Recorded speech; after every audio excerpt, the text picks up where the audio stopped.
opportunities and additional opportunities for them to compete. And so the RNG Coalition really serves as an industry connector, not only internally within the renewable natural gas industry, but I would say even with other industries we share a strong nexus with, particularly the natural gas industry. Won't go through by name, but I'll just give you a vignette of our RNG Coalition leadership. These are our leadership level members, most of them founding members, and as well as a snapshot of the majority of our members. This should be fairly up to date within the last week, as well as don't want to take for granted or undervalue the partnerships that we have deployed with the Department of Energy and subsequently with a host of clean cities and clean fuels organizations. And our coalition has signed up as a member supporting 16 specific clean city coalitions across the country. So that's a little bit about our coalition, a little bit about myself. What is renewable natural gas? Renewable natural gas is commonly referred to as RNG or biomethane. It's effectively upgraded biogas. It's a product gas that is derived from the decomposition of organic materials in renewable waste streams. And so our members, a segment of our membership, develop renewable natural gas projects that capture methane. Methane is recognized as up to 40 times more potent than carbon as a greenhouse gas emission, and so renewable natural gas projects capture those greenhouse gases regardless of the organic waste feedstock that would otherwise escape fugitively into the Earth's atmosphere. Renewable natural gas is different than biogas. For some, maybe the terms are synonymous and perhaps the difference is only semantics. We would argue that increasingly, as we're effective in our work, not only at the federal level, but at state levels, there is a distinction between biogas and the upgraded product, which is renewable natural gas. And so renewable natural gas, we distinguish as biogas that's been upgraded to meet natural gas pipeline quality specs or transportation fuel grade standards. As a result, renewable natural gas is interchangeable with geologic or conventional natural gas. The primary difference, the distinguishing characteristic, is that renewable natural gas, as its name connotes, comes from renewable resources, whereas conventional natural gas is drawn or realized from geologic sources. And there's arguments that we should increase our responsibility and perhaps decrease the number of times and the methodology by which we tap those resources. Potential sources of the organic waste streams that I mentioned a moment ago that are currently and can continue to be used to produce renewable natural gas come from wastewater treatment facilities, from landfills, from agriculture and commercial food processing facilities. And I hope that some of these depictions will help illustrate, the saying is true, a picture's worth 1,000 words. Well, we're putting words with pictures and hoping that the value resonates even beyond this webinar, so that as a society, we recognize just how much waste we produce and that there really is a role for all of us to play in reducing not only the amount of waste that we produce, but to the extent it's impossible to permanently curb our waste altogether, to at least convert it to the highest and best possible end use. There are more than 17,000 wastewater facilities that do not have any gas-to-energy project co-located. The same is true at more than 8,000 of our country's largest farms and dairies, and almost 2,000 landfills, many of which are flaring gas if they're doing that. And then really the sector that impacts all of us as we consider food consumption and byproducts or waste as a byproduct.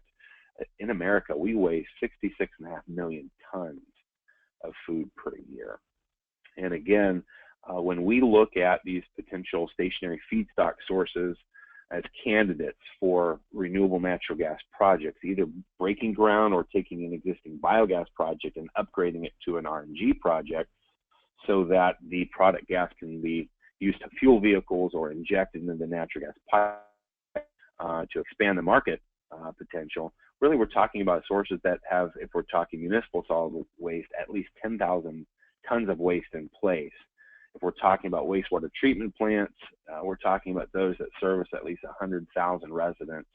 And when we're talking about dairies, we're talking about usually a minimum of 500 head of cattle or livestock. But that can vary and can be as low as 150 depending on whether the agricultural feedstock is blended or mixed with other organic sources. So before I proceed with sort of our case for renewable natural gas, Connor, should I pause here in keeping with your desire to enable questions and answers kind of throughout the presentation rather than waiting exclusively till the end? Sure. We do have the one question from Paul about the maximum amount of CNG and LNG used in transportation. If you want to address that now, that'd be great. Otherwise, we'll just have them come in as they do, and I will interrupt you when they do. Absolutely, Paul. Thank you, or Connor. Thank you, Paul, for the question. Our best estimate really varies between nationwide anyway, between 20 and 38% of all CNG or LNG. Actually including renewable natural gas. In California, it's greater than 50%. To give you my best estimate moving forward, perhaps we'll have an opportunity to discuss that in the context of the policies that are really driving our industry's growth and production and deployment, and specifically the renewable fuel standard. And I know I've highlighted that policy towards the end of our presentation. So if you'll indulge me, let's finish maybe the second half of that question towards the end of the presentation. If it slips my mind, feel free to remind me. In the absence of seeing any other questions, let's proceed really with the case for renewable natural gas. Essentially, we're talking about the benefits environmentally here as a result of capturing methane from these various feedstocks in greater proportion than we have historically to date, will result in cutting smog and air pollution. Whether we're talking about NOx and SOx reduction through engine improvements that are made as we convert diesel fleets to natural gas and then blend in renewable natural gas to fuel those natural gas vehicles. We also reduce short-lived climate pollutants. Methane is recognized as one of the most harmful short-lived climate pollutants that is a contributing factor to temperature change in the context of climate change. We also realize stability in fuel price volatility as the proliferation of renewable fuel alternatives really give our drivers options and drives price down at the pump. In addition, it also reduces our dependence on OPEC, on foreign oil products, as we realize and tap into the resources we have here domestically. And I think something that probably we can all agree with, it's low-hanging fruit in terms of really curbing unsustainable waste practices. The days of simply driving a dump truck and relieving a residence, a community, a corporation from its refuse and burying it only to have those harmful greenhouse gas emissions fugitively escape in the atmosphere are over. And we've met with the White House, with the Office of Management and Budget, obviously with EPA and OTAC at the federal level, and with NRCan in Canada to really talk about, rather than ratcheting up regulations for methane emissions and incurring additional cost to businesses, let's take advantage of an opportunity we have to actually create job opportunities that have the same net effect and environmental benefits of reducing greenhouse gas emissions. Renewable natural gas is renewable, it's domestic, it's clean, it's abundant, it's affordable, and it's sustainable. RNG provides an ultra-clean, very low-carbon fuel to a new generation of medium and heavy-duty natural gas vehicles that are now entering the mainstream. And with a new regulation proposed by US EPA, and REG stands for the Renewables Enhancement, Growth and Support. And if you'll indulge me one moment, let me pause my phone. I've got someone knocking outside of our office here. One moment, please, and I'll continue.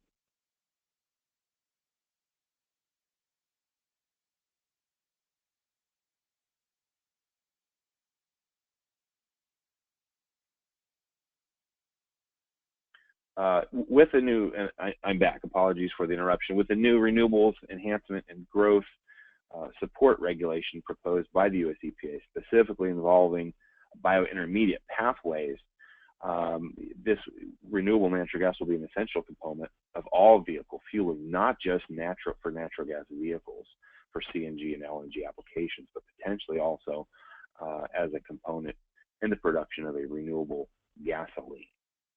And this will sort of lead up to, I think, answering part of your question, Paul, in terms of our best guesstimate moving forward on what the estimates might be. Using 100% renewable natural gas in a vehicle can reduce greenhouse gas emissions by more than 80%. That's at 100% blend.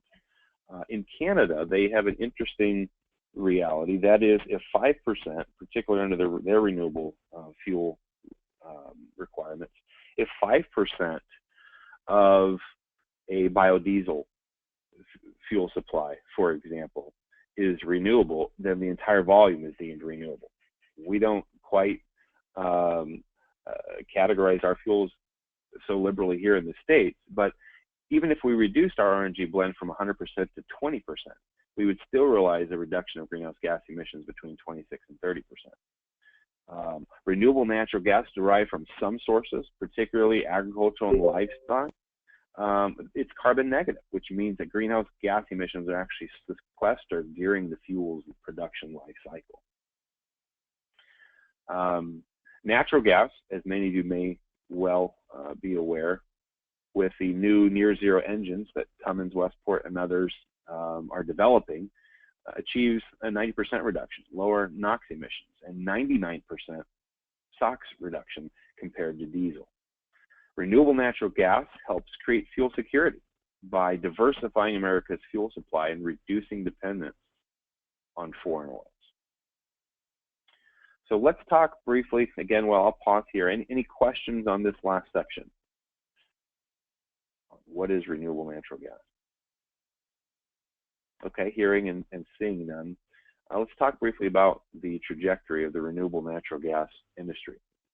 We currently have 56 renewable natural gas projects operating in the United States, 48 of which inject renewable natural gas into the natural gas pipeline. Again, there's some that do not, that fuel transportation fleets on site. We have 37 of the 56 projects actually producing renewable natural gas for dedicated transportation fueling use, and 19 projects that are still producing RNG, participating under various states' renewable portfolio standard programs, which requires a certain percentage of electricity to be procured from renewable sources. I mentioned earlier we're active in 24 states. That's because that's where our projects operate. Additionally, we have 5 new projects in 5 different states under construction and expect to come online by the end of this year. And there's a picture of the different states where we have projects operating. Renewable natural gas in natural gas vehicles provides consumers with vehicle and fuel options, increases competition, drives down prices at the pump. Here again, to pick up on my answer to your earlier question, Paul, over 20% of transit buses right now in the United States operate on natural gas. Over 60% of new refuse trucks that are ordered are natural gas that are replacing old diesel fleets. And increasingly, those natural gas refuse vehicles are running on renewable natural gas. The heavy-duty truck market continues to transition to natural gas, and perhaps later we'll touch on this point again as it relates to your role in helping advocate for increased utilization of renewable natural gas. When we talk about the medium and heavy-duty truck market as a ripe harvest, if you will, for renewable natural gas deployment, that is not to say we don't have challenges. At the policy level, at political levels, there certainly seems to be a strong bias from California now with the White House's statement in the last week, a bias, a strong preference towards electrification of the transportation sector, including the medium and heavy duty vehicle segments. And on behalf of our industry, we support those initiatives. Quite frankly, renewable natural gas that's used to generate electricity that then charges electric vehicles is an eligible pathway. under the Renewable Fuel Standard and Low Carbon Fuel Standards.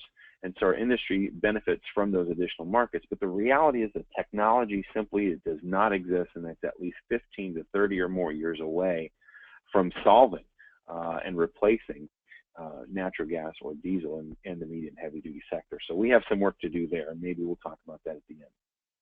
RNG promotes sustainability and helps ensure that waste isn't wasted. Retailers here in the country and consumers combined discard more than 133 billion pounds of food every year. The United States wastes 30 to 40% of its food. What if we converted that waste, and instead of it being waste, we convert it to productive and beneficial environmental and economic end use? There's 1 trillion pounds of food squandered globally every year. Approximately a third of the world's food goes to waste. If food waste were a country, it would be the 3rd largest greenhouse gas emitter in the world, only behind the Union. With these realities and challenges, there's opportunity. And more than just a silver lining, the renewable natural gases capitalize and take advantage of these realities, and we're gaining momentum. Renewable natural gas production for transportation fuel, which is increasingly becoming the greatest end use of our gas. It's grown by more than 5 times between 2013 and 2015. And given the industry itemization that we just completed for US EPA, we expect that number to triple in volume by the end of 2018. We project that by the end of 2018, nearly 500 million ethanol gallon equivalents, or RINs, of renewable natural gas will be produced and used for transportation fuel. Some of these numbers I mentioned already in terms of the number of projects, but of the 40 projects in North America that produce ultra-low carbon renewable natural gas for transportation fuel, we expect those numbers, and it really is our policy mission. So one of the filters we pass every advocacy opportunity through is a filter that asks this question: will this activity involvement, be it political, legislative, or regulatory related, will it enable us to accomplish our objective of doubling, if not tripling, the total number of projects in North America by the year 2025? That notwithstanding, given the work that we've already done at the federal levels and in several states, we have commitments and expect the number of projects dedicated for transportation fuel production to double to more than 80 by the end of 2018. As I mentioned before, nationwide, between 20 and 35%, depending on who you ask, of natural gas used in transportation is actually renewable natural gas. We think that's fantastic. Again, alluding to the pending regs and the biointermediates pathway, even beyond CNG and LNG, we think there's incredible additional market opportunity, even within transportation fuel. The renewable natural gas industry is gaining momentum in North America largely because of the superior environmental attributes that renewable natural gas is increasingly being recognized for. When we began 5 years ago and would lead off meetings regarding a discussion of renewable natural gas, often the first question we received, not only from staff but from elected officials, was, what is renewable natural gas? And often the next question was, what's the difference between renewable natural gas and natural gas? And since then, whether we're talking about the United States Environmental Protection Agency and the Office of Transportation Air Quality, or we're talking about California's Air Resources Board, Public Utilities Commission, Energies Commission, Office of Environmental Health Hazard Assessment, and their counterparts in other states across the union, they have codified in statute and regulation the greenhouse gas emissions reduction benefits of renewable natural gas. It's also a result of industry leadership. I mentioned during our introduction the unconscionable reality that an industry could exist as long as it did without representation, without organization, and without leadership. To the industry's credit, they rallied behind the vision we were able to set before them in July of 2011 And in exchange for our hard work and the governor passing legislation that created a new market in California for the first time in 30 years, helped us to build rapport and gain credibility with the industry. They've rallied behind our annual objectives every year since. And again, the momentum we're enjoying today is a direct result of the successful marriage between the leadership we've been able and framework we've been able to establish and the expertise and experience that only industry can provide, which is really public policy advocacy that's strategic at the federal, state, and local levels, and follow-up, regulatory advocacy legislation that we've succeeded in passing. And again, I shared earlier, really policy success creates and shapes markets. And our industry is growing because of new market creation and expansion of existing markets. Hey, before let's talk about some of Johannes, we've got a couple of questions that just came in, and I'll just start with the first one, and that is most of the growth in the RNG market for transportation tied to the California market? I would say that before July 2014, that would be true. Prior to July 2014, really the primary policy driver, incentive for companies to produce and dedicate their product to transportation fuel, was California's low carbon fuel standard. Even then, there was a tremendous amount of uncertainty as the program was contested in court, which it recently was readopted by the Air Resources Board. So we've seen that market not only stabilize, but provide increased value for the related carbon credits. But in July 2014, the Coalition for Renewable Natural Gas accomplished a tremendous victory at the federal level. And that is, we were able to present, make the argument, and win the case that renewable natural gas derived from feedstocks such as landfills, wastewater treatment plants, agricultural, commercial food processing facilities is largely cellulosic. And because it's primarily cellulosic, it should qualify as a cellulosic biofuel under the federal Renewable Fuel Transportation Program. Prior to July 2014, RNG was only considered an advanced biofuel. And while there was some market upside to be realized that few members were taking care of or taking advantage of, when we gained eligibility and reclassification from advanced biofuel to cellulosic biofuel and began a relationship with US EPA to where now we have a standing biweekly meeting where we count and recount the production inventory of our industry, which has gone a long way to inform and influence, for those of you that are tracking, the renewable fuel volume obligation, which sets the market, if you will, or the trajectory for supply and demand in the following year. That relationship has been incredibly successful. So since July 2014, increasingly, yes, we are seeing renewable natural gas production geared for and committed to transportation and fuel use, but no longer with California in mind. If anything, given the increased regulatory burden of the state of California and the cost of complying with those regulations, and the new value our members can realize under the federal program, they can build a project in Pennsylvania, and instead of trying to figure out how to get the gas to California, they just need to find a transportation fleet that's willing to blend RNG with their natural gas fuel supply. That can be down the street from them. As long as there's a physical pathway where the gas can flow from point A to point B, and as long as they can establish a contractual pathway with the end users that assures the EPA the gas is being used for transportation fuel, well, then they save themselves a headache of shipping the gas cross country, and they can realize a value right now that in some cases is $30 per MMBtu or decatherm. That's fantastic when you consider that at its peak, our members have never really enjoyed more than $7 to $11 per decatherm under power markets. So again, here's an example where, as we're able to advocate on behalf of the industry and our members and create new market opportunities for them as they participate, as we prove out our credibility, there's tremendous added value and revenue to the industry that we represent. Hopefully that answered your question. Here's another one. Colton Aston, what is the difference between renewable natural gas and ultra low carbon RNG? There is no difference. The two are synonymous, my friend. Another great question from Mary Morelands: is our coalition advocating for a specific end use over another?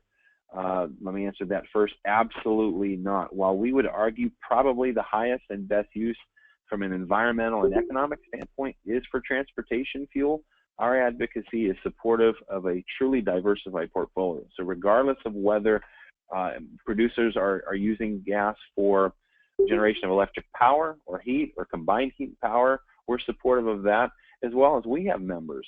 Calista comes to mind. They're actually producing and displacing import of soybeans to generate feed for farmed fish. I think we know that most of the fish we in North America is farmed if it's not imported. And so this is a fascinating new market segment that's developed, and we're pleased to be able to represent that industry sector.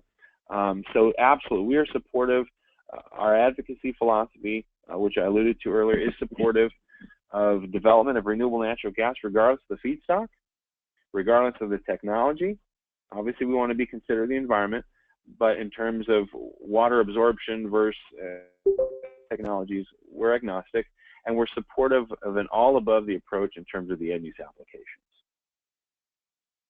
There is a good deal of emphasis in RNG transportation. Mary's question continues, does the coalition have an interest in RNG displacing conventional gas on the pipeline? I would say, to the extent we're a stakeholder, we absolutely have an interest.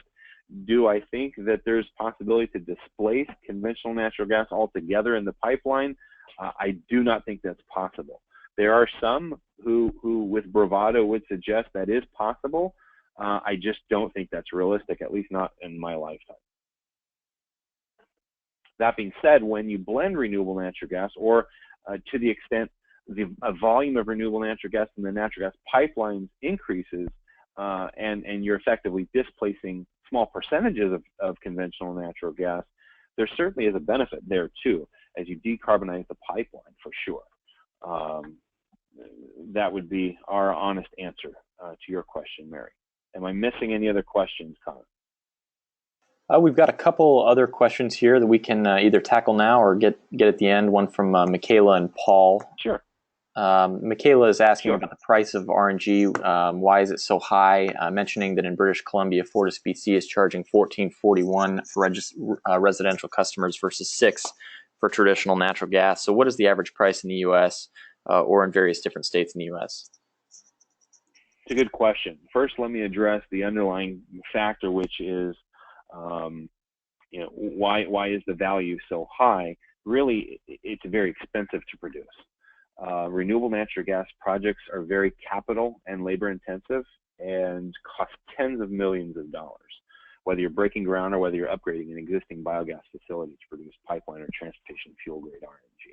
So it's very expensive. The only way to justify the cost is by taking advantage of the value of the environmental attributes recognized under these environmental programs, a couple of which I've mentioned already, three to be exact, the RFS, the LTFS, and the RPS. But there's also the AEPS, the Alternative Energy Portfolio Standard that we helped pass in Massachusetts, which recognizes utilization of RNG to create a renewable heat for industrial, commercial, and residential use. So the average price, there really isn't an average price. There's still some relative illiquidity in the transportation fuel market. As I mentioned, some trades are taking place or sales are occurring at $30 an MMBtu, and that's fantastic. But again, the RNG market for transportation fuel is really shaped by November 30 each year for the following year. Again, which is why I underscore the importance of our relationship with EPA and our standing biweekly meeting, where we're giving them in as real time as we possibly can updates on the status of RNG production and the projected production of RNG in the foreseeable future. We've given them preliminary numbers through 2020. Obviously, those numbers are going to change. Some of that change is dictated by the policy landscape. For example, so those of you that may have heard, in California, the oil industry fought very hard to defeat the low carbon fuel standard and the cap and trade program.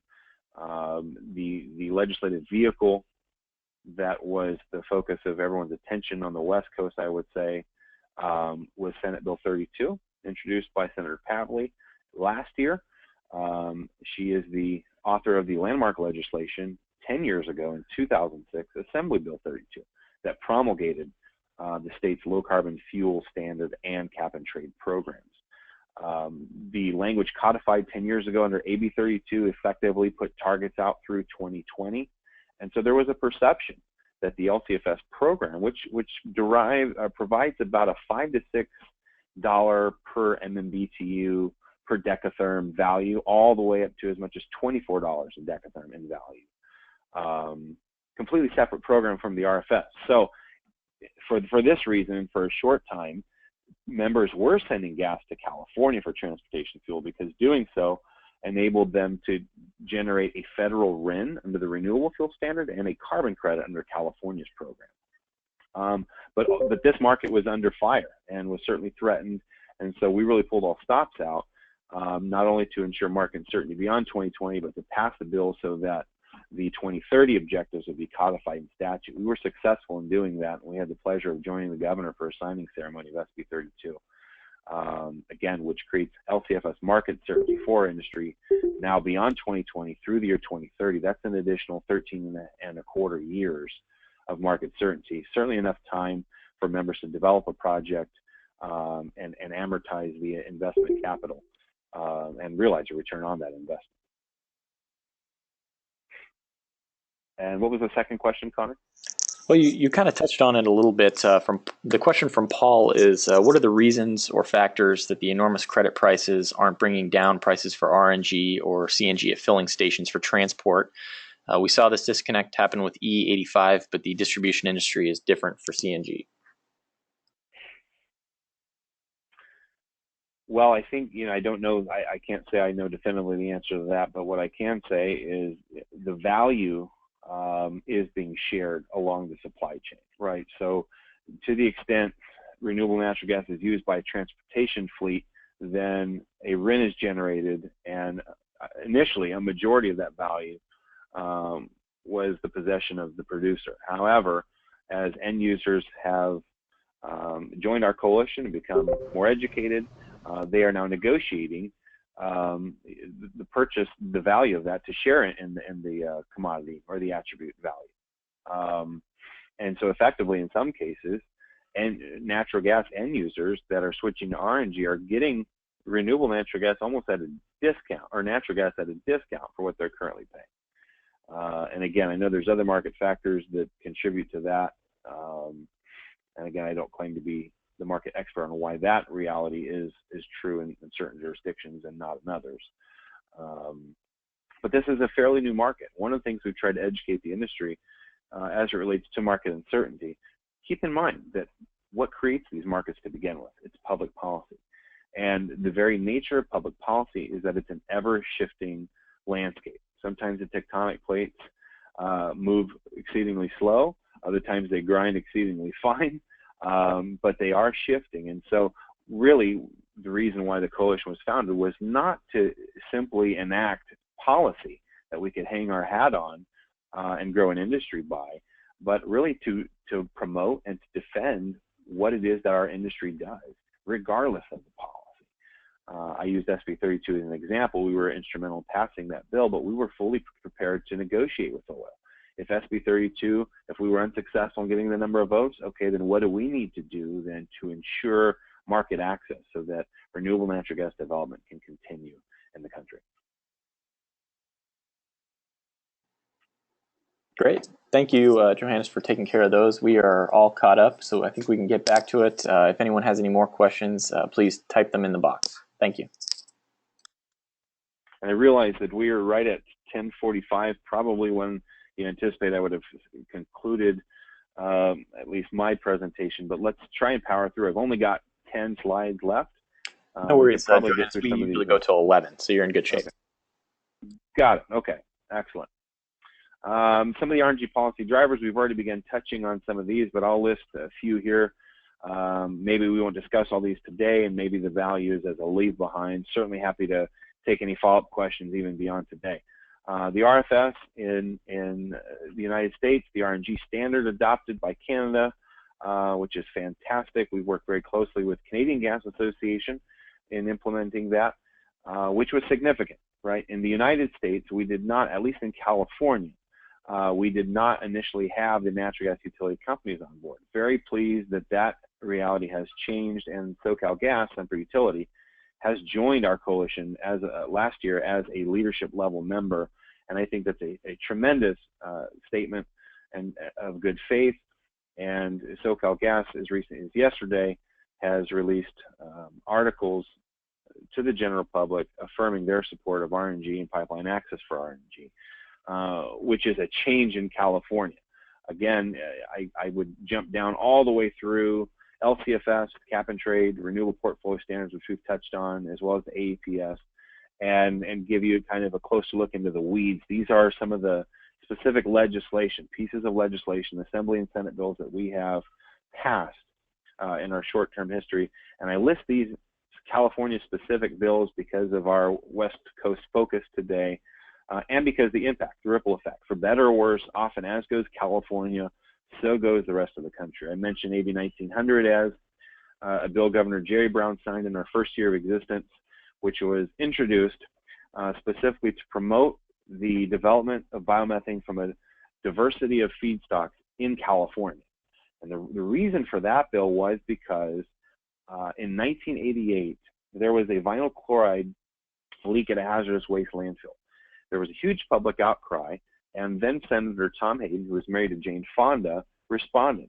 And it was a perfect opportunity for a politician celebrity to save the day, and they did by passing the infamous Hayden Amendment, which effectively resulted in tariffs by SoCalGas, PG&E, and Southwest Gas that basically made it illegal to inject landfill gas into their pipelines. That regulatory reality existed for almost a quarter century before the coalition was formed, founded, and we introduced 1900, which Governor Brown then signed in our first year of existence. 3 years later, we're still wrestling with some of the regulation because of the influence that a particular natural gas utility company had with the former president of the Public Utilities Commission. Unfortunately, as a result of that relationship, PG&E was successful in getting the PUC to adopt a siloxane standard, which no other state in the country, no other pipeline in the country has a standard for. The reason why this was so problematic is, number one, AB 1900, which we sponsored, required the PUC to adopt human health and safety standards and pipeline facility safety standards for the injection of biomethane. The last thing we wanted to is injection of an unknown commodity that results in another pipeline explosion, i.e. San Bruno, or leak, i.e. Porter Ranch in Southern California. So we were very supportive of stringent scrutiny process that scrutinizes renewable natural gas for the prospective feedstocks in the state. But unfortunately, the reality, the relationship PG&E had with the PUC resulted really in the adoption of a siloxane standard that is so stringent that labs cannot consistently measure it at that level, and we can't guarantee that we can reach the level from certain feedstocks. Landfills, wastewater treatment plants, this is not an issue for dairy or livestock operations.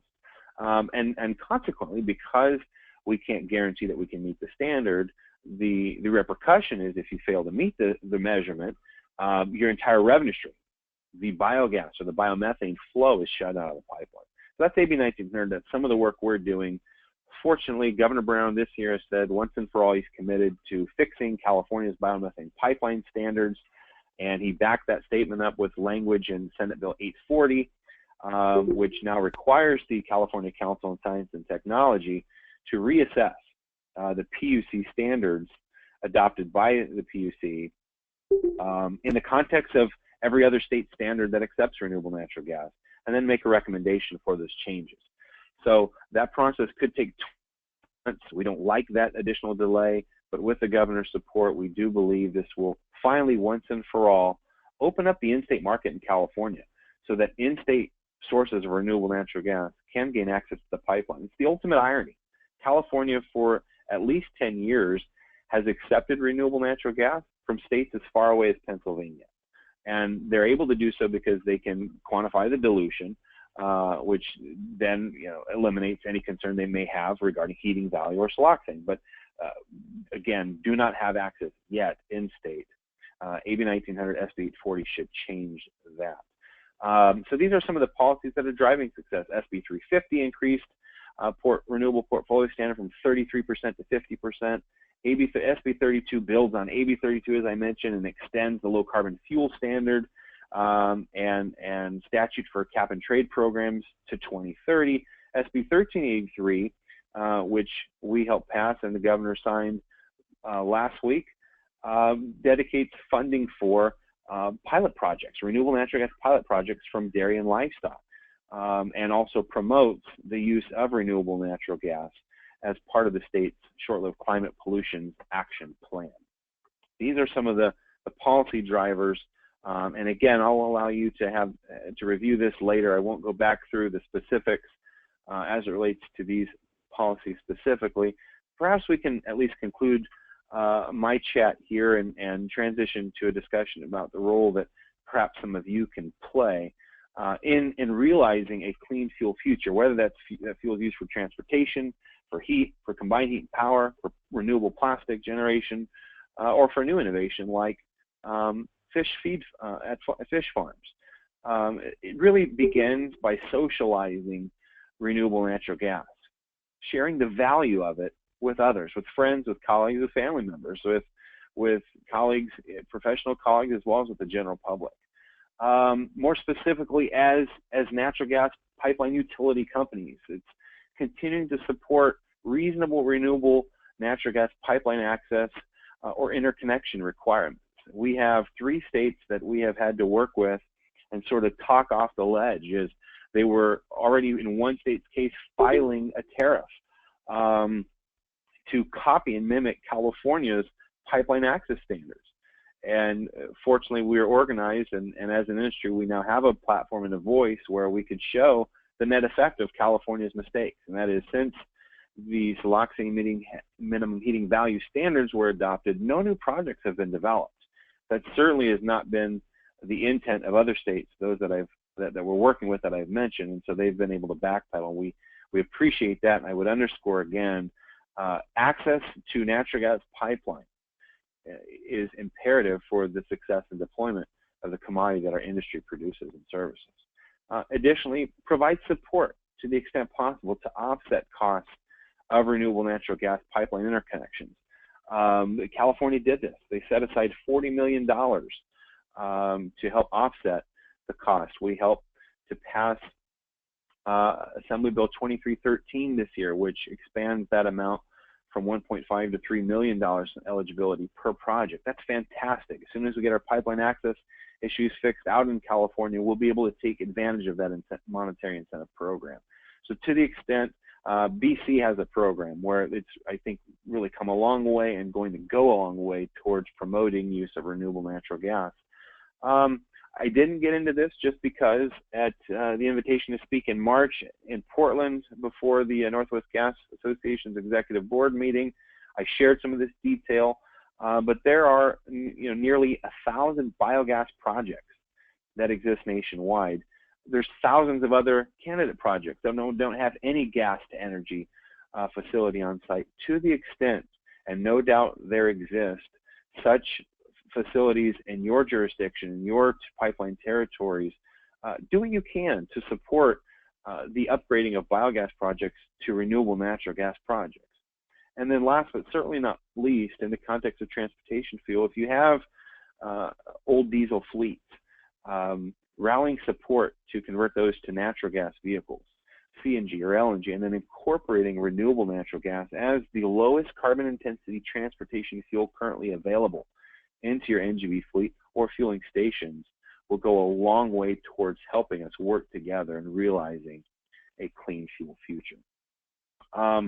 With that being said, I would be remiss if, given the level of interest your webinar registration conveys, I didn't at least extend the opportunity for you to join us in December 5, 6, and 7 for our industry's annual Renewable Natural Gas Fuel, Heat, Power, and Policy Conference. It's located every year at the Hotel del Coronado on beautiful Coronado Island in San Diego County, and a fantastic time to network and meet with all of the decision makers from leading companies across the renewable natural gas industry from each sector. And then lastly, to the extent there is growing interest, we welcome and invite you to consider membership with the Coalition for Renewable Natural Gas as well. And with that, I'll leave you with my contact information, and let me say before we get to more Q&A, thank you for your interest and for your attention over the last 45, 50 minutes or so, nearly an hour. And really this, from my standpoint, for some of us will be the beginning of a conversation. For other us, it's continued a conversation that we've already initiated, and we look forward to working together with you with the company and industry sector that you represent today. So thank you again for your time and attention. I'm happy to answer any questions. Sure. I think we have one from Jim, and that's specifically about RNG legislation coming up in the state of Washington. Are you aware of any, and could you describe it if there is? That's a good question. So we have not yet been notified of any RNG specific legislation in the state of Washington. We realize that the session will begin here in just a few months. So we have begun outreach there. We are not intending to, at least currently, introduce any legislation in Washington state currently. However, given the clean air regs that were just released, I wouldn't put it past us needing to intervene some way, including maybe through legislation. So that's a good question. I would encourage you to stay tuned. That answer could change shortly. Great. We also have a question about the agenda for the RNG 2016 that you just mentioned. Is that going to be going up anytime soon? Yes, very excited. I will tease you preliminarily here. Part of the reason why we don't set forth a final, we really pride this conference as providing a real-time update, not only on the policies, but on the other drivers that impact renewable natural gas in real time. But some of the topics that we're going to be discussing is greenhouse gas protocol and corporate sustainability. In the context of RFS, we're going to expand what we touched on today as it relates to biointermediates and regs pathway, including the guidance document that EPA released and the reset statutory obligation. Also going to be talking about some of the financing and the due diligence that renewable natural gas projects must adhere to qualify for these environmental program incentives. We're going to talk about Canada's renewable natural gas standard. We're going to talk about the Clean Power Plan. We're going to be releasing for the first time a white paper that is going to delve in and hopefully serve as a tool that goes viral to help people become informed, educated, and increase their utilization of renewable natural gas. This year, in addition to our panels and roundtables and working groups, we're going to follow really kind of a TED Talk format. To date, we have imposed a zero PowerPoint policy, and that's intentional and by design, really to facilitate as active a dialogue between not only the panelists and policy experts, but a dialogue between the audience and the registered attendees as well. So in addition to that, we place as much emphasis on our business networking opportunities as we do our plenary sessions. And that is because, quite frankly, given the audience that we attract and who we represent, this is an annual opportunity for business transactions to take place. Every year, common feedback we receive is you saved our corporation, you saved our utility, X number of statewide or cross-country flights, because everybody we are interested in talking to is here. And so we facilitate that with breakfast each morning, with lunch on the beach, on the Coronado Beach every day. In addition to that, we also kick off the conference with our annual golf classic at Torrey Pines. And this year we'll be on the South Course, which is where the PGA's Farmers Open is held. And we also sail. This year we're going to tweak our sailing expedition a bit to make it more of a race format, and all in good fun. We sail under, to, and from the Coronado Bridge, which is just a fantastic thing to behold as well. So, of course, in addition, we have our opening reception dinner, our Tuesday evening reception, and we conclude with our board meetings on Wednesday afternoon. So it's Monday, Tuesday, Wednesday.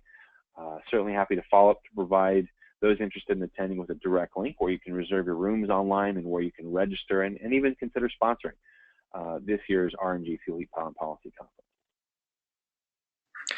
Great. And you know what? I would be remiss. One of the topics I left out is pipeline standards, in terms of what renewable natural gas pipeline standards should be, including a discussion about uniform standards. Certainly not something that we're advocating for. I realize it's different, but this is something utilities have mentioned that others have brought forward. So we'll be discussing that too. I think that might be of particular interest to natural gas utility companies. Great. Well, we've got a couple of comments here in the chat. One from Bill Stallman, who posted a article that some may find interesting about a specific digester project that's going on in Eugene. So you can click on that in the chat as well. Steve Harper also mentioned that the Clean Air Rule in Washington that was just released last week does not recognize biogas or RNG as complying with carbon reduction. So thank you, Steve, for that as well. And then we will do one last question, before which I will mention that I'm going to be sending out an email here in the next hour or two with a survey. I'd appreciate it if everyone would take care of that. It'll only take just a minute. Again, this presentation is going to be available on YouTube, and I can send you the link to that if need be, as well as the slide deck as we have discussed before. So the last question comes from Catherine. Do you expect cross-border credit markets for RNG to occur, or are the benefits too closely tied to local community economic development?